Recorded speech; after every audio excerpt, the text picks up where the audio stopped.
Ang nakaraan, nagawa ni Hyunwook na makuha ang unang pwesto sa naganap na unlucky event, at napasa kamay na niya ang hero grade item, na gantimpala mula sa nasabing kaganapan. Kaya dahil doon ay nagalit sa kanya ang The Fist King na si Tae-san, isang S-rank na manlalaro, at nanghihingi din sa kanya ng isang hero grade item bilang isang kabayaran, sa kanyang oras na iginugol sa lugar na ito, sa kabila ng kanyang tahimik na pag-iinsayo. Kasalukuyan, napangiti na lang si Hyunwook sa itinura ni Tae-san sa kanya, at ito ba daw ay nagbibiro lang. Ayon sa kanya, lakas pa ng loob nito makipagtalo tungkol sa oras at kabayaran sa harap niya, bilang isang individual na nakabalik sa pagiging militar.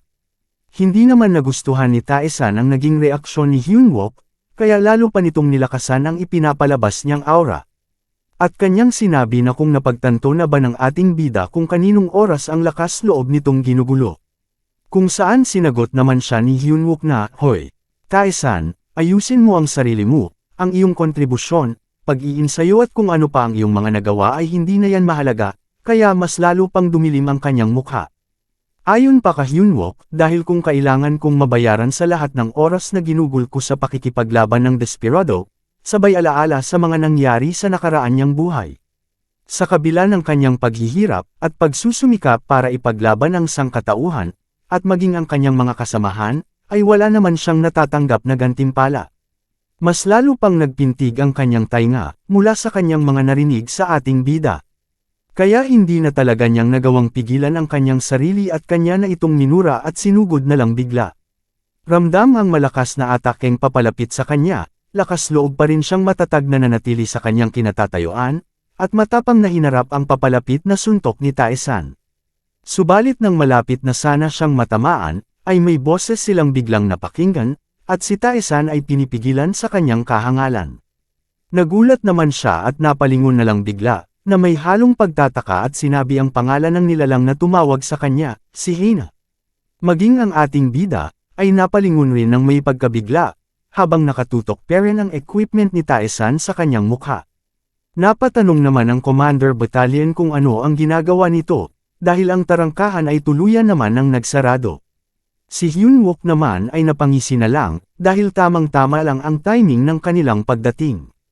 Sabay na umakting na parang nakikipagkamayan lang ang dating, sabay sarkastikong binati si Tae-san sa maganda nitong ginawa at kanya pa itong tinawag na The Great Tiger, at masaya daw siyang nakilala niya ito. Pagkatapos ay nagpaalam na lang at tumalikod na lang bigla, kaya si Tae-san ay naiwang natulala, hindi makapaniwala na ito sa kanya ay nagawa. Tinitigan naman siya ni Hina sa kanyang pag-alis habang si Tae-san ay hindi pa rin nakagalaw. Sinalubong naman siya ng commander at kinamusta, kung saan siya ay sumaludo at tumugon na mabuti lang naman ang kalagayan niya. Nang siya ay natauhan na, at napagtanto na parang siya ay napahiya sa harap ng isang bata, kanya namang sinigawan ng ating bida at pinapabalik ito sa kanya. Sinaway naman siya ni Yuhina sa kanyang ginagawa upang ang kanilang sitwasyon ay hindi na lumala. Paliwanag ni Yuhina na hindi man niya alam kung ano ang nangyayari sa kanila, ngunit dapat itong makinig ng mabuti sa kanya, dahil sa ngayon ay kasalukuyang pinapanood sila ng media. Dagdag pa niya na kung ito daw ay magpapatuloy sa paggawa ng kaguluhan dito, alam na nito na kahit ang Blue Flower Guild ay hindi makakatulong sa kanya. Kaya nagngit-ngit na lang siya sa pagkainis, at nakasimangot na nakatitig kay Yuhina. Naputol naman ang kanilang pag-uusap sa narinig nilang boses na nagsasabi na magbigay sila ng daan dahil ang Brigadier General ay paparating na, habang may espasyong unti-unti nang nagbubukas. At lumabas mula dito ang isang matanda na kalmado lang nakatingin sa gusaling na sira. Kanya namang napansin at tinawag si Fist King, at nagsabi na, ito ay naririto parent, at ito ay hindi pangkaraniwan sa kanya. AMT 3rd Fourth Horse Brigadier General, Choi Jong-chil. Kung saan seryoso naman niya itong tinitigan na parabang ito ay hindi niya inaasahan. At nakasimangot naman niya itong ginantihan na parabang hindi niya ito nagustuhan. Maging si Yuhina ay nagtataka, kung bakit naririto ngayon ang isang matanda. At pati siya ay hindi rin nakaligtas sa paningin ng matanda, at siya ay sinabihan na, maging ang anak ng Blue Flower Guild Master ay nandito rin, at nagtanong na kung meron bang problema dito. Sumagot naman si Yuhina na, Sir, ang tarangkahan ay sarado na, kaya ano pa ang magiging problema? Kung saan kinindatan lang siya ng general at sumang-ayon dito, dagdag pa niya, syempre sila ay ang Blue Flower Guild, kaya wala talagang mangyayaring problema, tama ba? Kaya nandidiri naman siyang napangisi, at tinatawag niya ito sa kanyang sarili na isang tusong matanda. Pagkatapos ng kanilang usapan, ay humarap naman siya sa kanyang mga tauhan, at ang batalyon ay sumaludo sa kanya bilang tanda ng paggalang samantala ang ating bida ay nakatayo lang na parang walang pakialam. Sila naman ay nagpatuloy na rin sa kanilang naputol na usapan, at tinanong ni Hina si Tae-san kung ano ba ang nangyari dito, bakit ang istasyon ay nagtapos na ganito. Dahil ayon sa kanya ang kondisyon bago pa man siya pumunta dito ay klaro na wala dapat may mangyayari na malaking pagkasira sa lugar na ito. Sumagot naman si Tae-san na siya ay kumpiyansa na magagawa niyang tapusin ito na hindi makapagbigay nga malaking pagkasira tulad nito.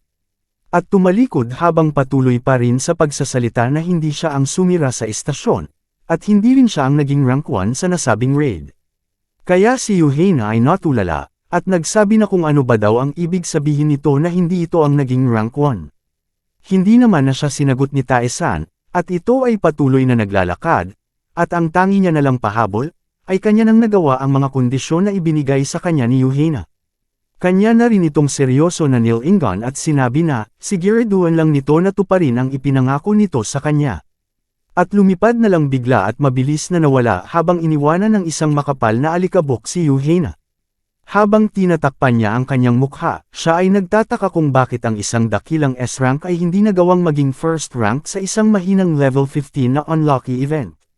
Siya ay napatanong kung hindi si Tae-san ang naging number on, sino naman. Sabay lingon sa lokasyon ng ating bida, at siya ay napasabi na kung paano ito magkakaroon ng kabuluhan. Hinarap na rin ng General si Hyunwook, ayon dito, base sa kanyang record sa militar. Maliwanag na nakasaad dito na kaya lamang niyang magkontrol ng 300 na gramo, ngunit sa ulat niya ngayon ay kanyang sinasabi na kaya niyang magkontrol ng mas higit ba sa bigat na ito. Patuloy pa rin si Yuhina nakatingin ng mabuti sa ating bida habang nakikinig din sa pinag-uusapan nila. Dagdag pa ng general na, maliban na lang kung ang kanilang record ay mali, tanong pa niya na kung isa ba talagang F-rank ang ating bida. Ang chismoso naman sa gilid ay nanlaki na lang ang mata, sa kanyang narinig na isang F-rank lang ang ating bida. Napatawa naman ng bahagya ang general, at naging interesado tungkol sa bagay na ito, kaya niyaya niya si Hyunwook sabihin sa kanya ang bawat detalye habang sila ay naglalakad na dalawa. Dahil hindi naman makapaniwala si Yuhina sa mga impormasyong nalaman niya, kaya ang kanyang pakiramdam ay bigla na lang sumama, at napatanong na lang kung ano na ba ang nangyayari sa paligid niya. Tuluyan na nga silang nakaalis sa lugar ng pinaglabanan, at kasalukuyang naglalakad sa isang pasilidad. Kung saan ay seryosong naman ni Hyunwook na tinitigan ang matanda sa kanyang tabi, na kalmado lang na nakangiti. At kanyang sinabi sa kanyang sarili na dapat siyang maging alerto palagi, dahil ang matanda sa kanyang tabi ay ang nilalang na hindi niya pwedeng isantabi. Dahil ito ay sapat na malakas upang tawagin na tactical nuclear weapon, at kapansin-pansin na matalino. Ito ang tao na lubos na nag-iingat ang isang necromancer, at ilang beses na binalak na paslangin. Tumigil naman bigla ang general at tinawag ang pangalan ng ating bida, kung saan mabilis naman itong tumugon sa kanya, kanya itong tinanong na kung sa ngayon ba ay naisip na nitong i-report ang mga detalye na hindi pa nito nasabi sa kanya. Tumalikod naman ang ating bida ang hinarap siya, at kanyang sinabi sa sarili na tulad nga ng kanyang inaasahan sa isang hindi basta-basta na nilalang. Ito ay nagdududa sa kanyang hindi pangkaraniwang ginagawa, kumpara sa mga nagawa niyang naitala na sa record nila. Ayon kay Hyunwook, noong hindi pa katagalan, ay nagawa niyang talunin ang pangalawang elite monster, ang kanyang abilidad ay bigla na lang tumaas kasama ng isang mensahe ng tagumpay. Katulad ng sinabi ng general, sa halip na 300 na gramo lang, ay kaya na niyang kontrolin ang hanggang sa 17 kilo, at nakakuha din siya ng ilan pang kasanayan. Kaya napaisip na lang ng malalim ang general tungkol sa sinasabi ni Hyunwook na tagumpay. Ayon pa sa kanya, ang sistema ng tagumpay ay isang tiyak na hindi karaniwan bilang isang pagsusulit. Kaya si Hyunwook ay medyo nababahala sa ipinakitang reaksyon sa kanya ng general, at nakikiusap sa kanyang isipan na hindi pa dapat malaman ng lahat na kayang mag-level up ng isang F-rank. Hindi rin nagtagal ay nagsalita na ulit ang general na, okay, kung kanilang ang ipagpalagay na ito ay imposible, kung ito nga ay isang achievement. Si Hyun-wook naman ay hindi na mapakali kung ano nga ba ang iniisip ng general sa kanya, at napapatanong na rin siya kung ano itong mabigat niyang nararamdaman. Dagdag pa ng general na, sa ganyang sitwasyon ay siya ay hindi na ituturing na isang F-rank, at ang kanyang tunay na abilidad sa pakikipaglaban, ay kahit man lang nasa isang C-rank pataas. Kaya nagulat naman siya at napasabi sa sarili na, hindi ito maaari, sinusubukan ba daw siyang manmanan din ito. Sa kabila ng kanyang pagkabalisa, ay nakangiti naman siyang binati nito sa kanyang magandang nagawa, at dapat na mabigyan ng reward, sabay tanong kung ano ba ang item na kanyang gusto. Sa kanyang narinig ay nakaramdam naman siya ng bahagyang kaginhawaan, at napagbuntong hininga na lang. Sinabihan din siya ng general na bibigyan siya nito ng isang magic armor, o di kaya'y kahit anong gustuhin niya. Sa pagkarinig niya na bibigyan siya ng kahit na ano, ay napatawa naman siya ng masama, at sumagot na, may isa siyang sandata na gusto, ngunit batid din niya na hindi ito basta-basta lang na ibibigay sa kanya. Kaya napatanong na lang ang general na, armas na hindi niya basta-bastang maibibigay. Kung saan lakas loob naman siyang sinagot ni Hyun-wook na, ito ay isa sa kanyang treasured items, ang hero grade item na, fail not. Nagulat naman siya sa kanyang narinig, na hinihiling na isang item ng ating bida sa kanya. Maya-maya ay umalangaw-ngaw sa paligid ang isang malakas na tawa na parang wala na itong bukas pa. Ang may kagagawan ay ang general na tawang-tawa habang sinasabi kay Hyun-wook na, ang lakas naman ng loob nito na hilingin sa kanya ang item na iyon. Pagkatapos ay kanyang tinapik ang dibdib nito, at sinabihan na pag-usapan na lang nila ang tungkol sa kahilingan nito matapos siyang ma-promote, sabay tawag na Sergeant Lee. Pahabol pamiya na si Hyun-wook ay magkakaroon ng isang espesyal na promosyon, at magpasalamat naman dito ang ating bida. Dahil tapos na ang mga bagay na dapat nilang pag-usapan, ay kaagad na siyang tumalikod at binati ang pagiging masigasig ni Hyun-wook, habang patuloy pa ring tumatawa. Nadidismaya naman siyang napaisip na, katulad nga ng kanyang inaasahan, mabilis nitong binago ang usapan. Ngunit ito ay nakakaginhawa pa rin, at magagawa niya pa rin mananatiling nakatago pansamantala. Pagkalipas ng ilang araw, ay bumalik na naman ang pagiging payapa ng lugar ng 3rd AMT Brigade, 1st Battalion. At ang hero grade item na Manen ng McLear's, Secret Armor ay kasalukuyan na ring tinutunaw ng ating bida sa loob ng kanyang sikmura. Katulad nga ng kanyang inaasahan sa isang hero grade na item, ay sobrang tigas nito para i-absorb, kaya ito ay tumatagal. Habang siya ay nagpapahinga, ay bigla naman siyang ginambala ng makulit niyang kasama na si Junmo, at nagtatanong kung hindi ba sila magsasanay ngayon. Meron pang isa na nagmumungkahi pa na dapat bigyan din sila ng ibang pagsasanay ng ating bida, maliban sa palagi nilang ginagawa na pagpapalakas lang ng katawan nila. Private Choi, Min Jae, katangian ay Chaser, isang E-rank. Sa kanilang ginagawa ay naiinis namang tumugon si Hyun-wook na, hindi ba nila siya nakikita, na siya ay mayroon pang pinsala, at kasalukuyan pang nagpapahinga. Kung saan hindi lang pala dalawa ang nangungulit sa kanya, may tatlo pang sumali sa eksena, na nagmumungkahi na, magtuturo lang daw siya sa harap, at sila na ang baalang umunawa. Private Choi, Taeyong, katangian ay Sniper, isang E-rank. Private Park, Eongmo, katangian ay Shaman, isang E-rank. Private Kim, Gayongjan, katangian ay Magnanakaw, isang E-rank. Sa pagdagsa ng kanyang mga kasama, ay bigla niya naalala ang ginawa ni Park Junmo, at nasabi na sa sarili na si Junmo ang palagi niyang naging susi upang matagumpay na matalo ang mga boss monster. Maging ang pagkakaligtas sa kanya ng kanyang platoon leader at vice platoon leader. At ang huli ay ang sinabi sa kanya ng dalaga na, dapat siyang magtiwala sa titig ng kanyang mga kasama. Samantala ang kanilang pag-uusap ay bahagyang naantala, buhat ng biglang pagbukas ng pintuan.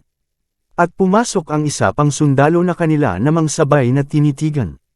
Ito ay sumaludo at nagbigay ng isang ulat na nakatanggap siya ng order na siya ay pinapabalik na sa support squad mula sa Military General Hospital. Private An, Min Tae, katangian ay Tanker, isang E-rank. Sa pagdating nito ay bigla namang tumayo si Hyun-wook, at unti-unting lumalapit dito, dahil kanyang napagtanto na, ang mga item na kanyang makukuha sa hinaharap ay mahalaga, subalit merong mga nakapalibot sa kanya na higit na mas mahalaga. Kaagad niyang niyakap ang dating malubhang na sugatan niyang kasama, kaya nagulat naman ito sa kanyang ginawa, at napatanong kung ito ay para saan. Sa kanyang isipan dahil ito ay ligtas na nakabalik sa kanya. Ngunit ang kanyang sinagot dito ay, dahil ito ay nagpakita sa kanya sa tamang oras ng pagsasanay, ano pa ba ang ibang dahilan? Kung saan hindi naman maintindihan ni Anmintay ang kanyang sinasabi. At masaya ang lahat na umalis ng magkakasama para sa kanilang pagsasanay, maliban lang kay Anmintay na nanatili pa ring nagtataka. Habang sinasabi ni Hyunwook sa sarili na, hindi naman magiging masama, kung ipagkakatiwala niya ang kanyang likuran sa mga ito, habang kasama niya ang mga ito sa buhay niya ngayon. Bago pa man tumayo upang salubungin ni Hyunwook si Anmintay, ay naalala nito ang isang kalamidad, kung saan maraming iba't ibang tarangkahan, ang nagbukas sa isang tiyak na lugar, at ito ay tinatawag na The Waves. At ginawa ang buong syudad na isang impyerno, kung saan maraming mga tao ang namatay dito. At ang tanging tao lang na nakakaalam tungkol sa pangyayaring ito sa hinaharap, ay wala nang iba kundi siya lang. At napaisip siya sa sarili na kung kakayanin ba niya itong pigilan ng alon ng mag-isa. At kung magagawa ba ng mga kasama niya ang makaligtas dito. Sa gitna ng kanyang malalim na pag-iisip ay bigla na lang dumating si Anmintay kaya napatitig siya dito. Saka pa lang niya napagtanto ang isang mahalagang bagay na labis makakatulong sa kanya, na hindi niya kayang gawin ito ng mag-isa, at kailangan niya ang tulong ng kanyang mga kasama, kaya ang mga ito ay dapat din na lumakas. Sa ganoong paraan, ay magagawa niyang iligtas ang lahat na mahahalaga sa kanya. Nakarating na nga sila sa lugar kung saan sila mag-iinsayo, kaya lang nagtataka naman si Park Junmo kung bakit sila dinala sa lugar na ito, kung saan sa lugar na ito ay hindi para sa katulad nila may mababang ranggo. Kaya kaagad naman siyang sinakal ni Hyunwook at pinaalala na sila mismo ang may gustong maka-experience ng isang totoong pagsasanay, napatanong naman si Junmo na dapat ba silang pagsimula ng ganito mula umpisa. Tinitigan naman sila ng seryoso ni Hyunwook, nais ipahiwatig na hindi siya nagbibiro, at kailangan nilang harapin ang pagsasanay na ito. Kanya ring sinabi sa mga ito, kung bakit ba sila natatakot, kung nagawa naman nilang malinis ang isang unlucky event, at lahat sila ay tumaas ang antas, maliban lang kay Junmo, sabay tulak dito, dahilan ng pagkatumba nito. Sumagot naman si Junmo, na nagawa lang naman nilang malinis iyon, dahil mayroon naman silang mga backups, ngunit sa ngayon ay gagawin nila ito ng sila-sila na lang. Para palakasin ang kanilang loob, iminungkahi na ng ating bida, na magbibigay na siya ng backup sa kanila. Kaya si Junmo ay tuwang-tuwa at nawala bigla ang pangangamba mula sa kanyang narinig. Nang wala nang hinintay na sandali pa ang ating bida, at kaagad na itong nawala sa harap nila, at pumasok na sa loob ng lugar ng pagsasanay. Nabigla naman sila sa ginawa ng ating bida, at ang pangamba ay bumalik na naman sa mga katawan nila. At sa kanilang pagpasok, ay ramdam nila ang nakakakilabot na aura, at lahat sila ay nanginginig na dahil sa kaba. Samantala ang ating bida ay napangisi na lang ng masama, na para bang may gagawin siyang hindi maganda sa kanyang mga kasama. At nang walang kaano-ano ay bigla niyang sinarado ang pintuan ng kanilang pagsasanayan, kung saan naiwan sa loob ang kanyang mga kasamahan. Maya-maya lang ay kanya nang naririnig ang mga sigawan ng mga ito, mula sa likod ng pintuan. Habang ang kanyang mga kasama ay natatakot na, si Hyunwook naman ay natutuwa pa, dahil oras na daw para simulan na ang isang mixing pagsasanay para sa mga kasama niya. Patuloy niyo lang po akong samahan na subaybayan ang kwento ni Hyunwook, at sabay-sabay nating aalamin ang mga kaganapan na kanyang haharapin. Maraming salamat mga boss, sa susunod muli.